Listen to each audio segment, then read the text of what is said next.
Charles Oakley recently said he declined an opportunity to have his number 34 jersey retired by the Knicks, saying, quote, "You can't buy me that easily." I'm Madeline Burke for Sports Illustrated here with Ben Pickman and Wilton Jackson. And guys, Oakley appeared on a podcast, the Posecast, recently, and said the Knicks have offered him that honor. He's declined it. Jeff Van Gundy says if he was James Dolan, he would just retire Oakley's number and have a ceremony with or without him.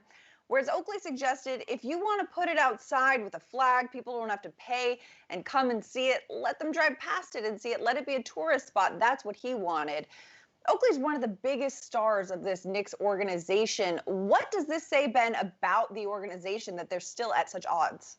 Yeah, I mean, it's kind of a sad state of affairs that we're jockeying over kind of public relations, perceptions about this Charles Oakley scandal, right? He doesn't want the reconciliation because it will benefit James Dolan and the Knicks, and Dolan might want to extend his hand, but Oakley might decline because really it doesn't benefit him that much, or he doesn't want to help it benefit other people. It's clearly a relationship that Oakley does not want to mend. I think he seems like he's perfectly content with his jersey not being retired and with it being in the state that it is. And honestly, that's kind of a sad state of affairs for Knicks fans who grew up watching Charles Oakley, who loved Charles Oakley and some of those teams in the 90s. So it's just broadly sad, but, Oakley doesn't want to benefit the team, and why should he at this point?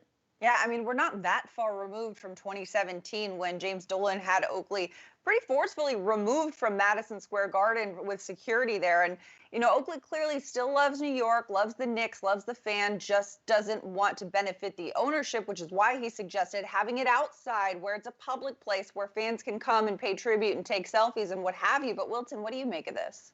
Madeline, I have to agree with the both of you guys. And really, when I think about it from the Knicks standpoint, this is just really honestly the Knicks, trying to turn over a new leaf and really extend the olive branches, some would say. But when you think about it, Oakley has a strong point. I mean, he had to be, ejected from Madison Square Garden. And when you think about it, when you start looking at the relationship that he had with Dolan and him playing a role in him being ejected from Madison Square Garden, I probably wouldn't want my jersey retired inside as well. And like Ben said, he spent 10 seasons with the Knicks, helped change the franchise, and he's definitely beloved by New York Knicks fans. So, if people want to see his jersey, let it, maybe put it outside so people can see it. Just maybe not in Madison Square Garden for right now. Maybe Charles Oakley will change his mind, but I highly doubt that happens. Yeah, I don't fault Oakley for holding on to this grudge against Dolan, but what I do want to remind him and Knicks fans is that James Dolan isn't going to be tied to this Knicks organization forever. He's not going to be the owner of this Knicks organization forever.